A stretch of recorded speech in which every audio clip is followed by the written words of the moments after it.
नमस्कार दोस्तों, आपका स्वागत है हमारे YouTube के एजुकेशनल चैनल आर्ट ज्ञान कला में। दोस्तों, इस वीडियो में आपको बुद्ध कथा से संबंधित और सारी वो जानकारी मिलेगी जो कि एक कला स्टूडेंट के लिए बहुत ज़रूरी होती है। तो इस वीडियो पे बने रहिए, ध्यान से पढ़िए, अच्छे से पढ़िए। आइए स्टार्ट करते हैं। बुद्ध की वह संकल्पना जिसे प्यार से भरे अनगिनत हाथों से पत्थर, संगमरमर और कांसे में ढालकर आकार दिया गया, भारतीयों के विचारों की समग्र आत्मा की या कम से कम उसके एक तेजस्वी पक्ष का प्रतीक है। कमल के फूल पर बैठे हुए शांत और धीरे, वासनाओं और लालसाओं से परे, इस संसार के तूफानों और संघर्षों से दूर, वे इतनी दूर पहुँच से इतने परे मालूम होते हैं जैसे कि उन्हें पाना असंभव हो। लेकिन जब हम उन्हें दोबारा देखते हैं तो उनकी आकृति जीवन शक्ति से भरी जान पड़ती है। युग पर युग बीतते हुए हैं और पर बुद्ध हमसे बहुत दूर नहीं मालूम होते हैं। उनकी वाणी हमारे कान में धीमे स्वर से कहती है कि हमें संघर्ष से भागना नहीं चाहिए, बल्कि शांत दृष्टि से उनका मुकाबला करना चाहिए तथा जीवन में विकास और प्रगति की और बड़े अवसरों को देखना चाहिए। बुद्ध के बारे में सोचते हुए आज भी हम एक जीती जागती थरथराहट पैदा करने वाली अनुभूति से गुजरते हैं। उस राष्ट्र जाति के पास निश्चित ही समझदारी और आंतरिक शक्ति की गहरी संचित निधि होगी जो ऐसे भव्य आदर्श को जन्म दे सकती है। चंद्रगुप्त और चाणक्य मौर्य साम्राज्य की स्थापना कब हुई, इसके बारे में भी इस वीडियो में देखते हैं। ठीक है, तो भारत में बौद्ध धर्म का प्रचार धीरे धीरे हुआ। मूल रूप से यह क्षत्रिय आंदोलन था और शासक वर्ग तथा पुरोहित के बीच संघर्ष का प्रतिनिधित्व करता था। पश्चिमोत्तर प्रदेश पर सिकंदर के आक्रमण से इस विकास को आगे बढ़ाने में विशेष मदद मिली और दो ऐसे विलक्षण व्यक्ति सामने आए जिन्होंने बदलती हुई परिस्थितियों का लाभ उठाते हुए उन्हें अपनी मर्जी के मुताबिक ढाल दिया।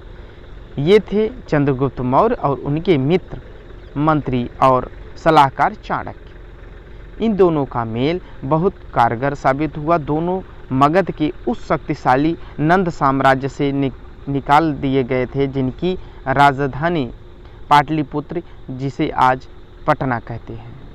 दोनों पश्चिमोत्तर प्रदेश में तक्षशिला गए और उन यूनानियों के संपर्क में आए जिन्हें सिकंदर ने वहां नियुक्त किया था। चंद्रगुप्त की भेंट खुद सिकंदर से हुई, खुद सिकंदर करता है। चंद्रगुप्त और चाणक्य ने राष्ट्रीयता का पुराना पर चीर नवीन नारा बुलंद करके विदेशी आक्रमणकारियों के विरुद्ध लोगों को उत्तेजित किया। यूनानी सेना को खदेड़कर तक्षशिला पर अधिकार कर लिया। राष्ट्रीयता की पुकार सुनकर बहुत से लोग चंद्रगुप्त के साथ हो गए और उन्हें साथ लेकर चंद्रगुप्त पटना पर पहुंच गया। सिकंदर के मृत्यु के 2 ही वर्ष में उसने पाटलिपुत्र पर अधिकार करके मौर्य साम्राज्य की स्थापना की।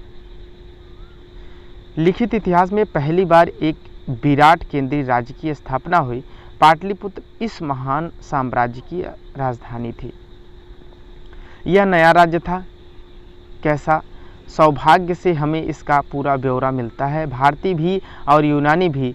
एक विवरण सेल्यूकस के राजदूत मेगस्थनीज ने छोड़ा है और दूसरा है कौटिल्य का अर्थशास्त्र, जो कहीं अधिक महत्वपूर्ण राजनीति शास्त्र है और उसी समय की रचना है। कौटिल्य चाणक्य का ही दूसरा नाम है।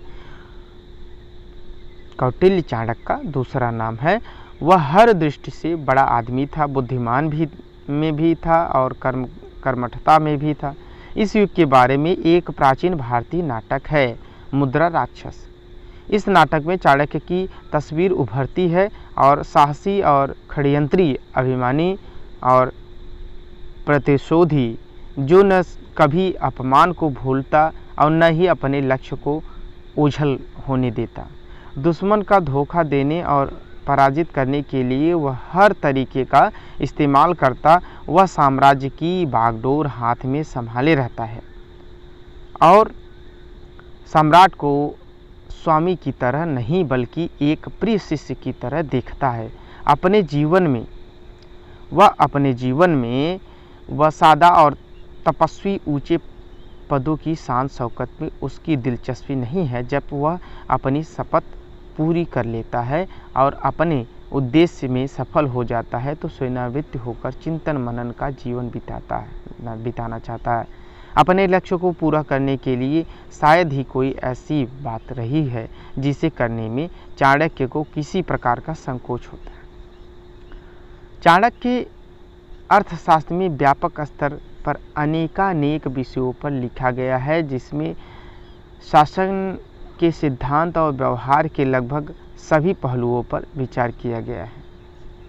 इसमें चंद्रगुप्त की विराट सेना का विस्तार के वर्णन किया गया है। चाणक्य का कहना है कि केवल संख्या से कुछ नहीं होता, अनुशासन और उचित नेतृत्व के अभाव में वे बोझ बन जाते हैं। इसमें रक्षा और किलेबंदी के बारे में भी बताया गया है। पुस्तक में चर्चित अन्य विषयों में व्यापार, वाणिज्य, कानून, न्यायालय, नगर व्यवस्था, सामाजिक रीति रिवाज, विवाह और तलाक, स्त्रियों के अधिकार, कर और लगान, कृषि, खानों और कारखानों के चलान, दस्तकारी, मंडियाँ, बागवानी, उद्योग धंधे, सिंचाई और जलमार्ग, जहाज और जहाजरानी, निगमें, जनगणना, मत्स्य उद्योग, कसाई खाने, पासपोर्ट, जेल सब शामिल हैं। इसमें विधवा विवाह को मान्यता दी गई है और विशेष परिस्थिति में तलाक को भी। अपने राज्याभिषेक के समय राजा को इस बात की शपथ लेनी पड़ती थी कि वह प्रजा की सेवा करेगा। उसका सुख उसकी प्रजा के सुख में है, उसकी खुशहाली में है और वह उसी के अच्छा समझेगा जो उसकी प्रजा को अच्छा लगेगा। उसे न ही खुद को अच्छा लगे। यदि राजा उत्साही होगा तो प्रजा समाज समान रूप से उत्साही होगा। ये जो कथन मैं पढ़ रहा हूँ ये चंद्रगुप्त मौर्य के हैं, ये चाणक्य के हैं। चाणक्य ने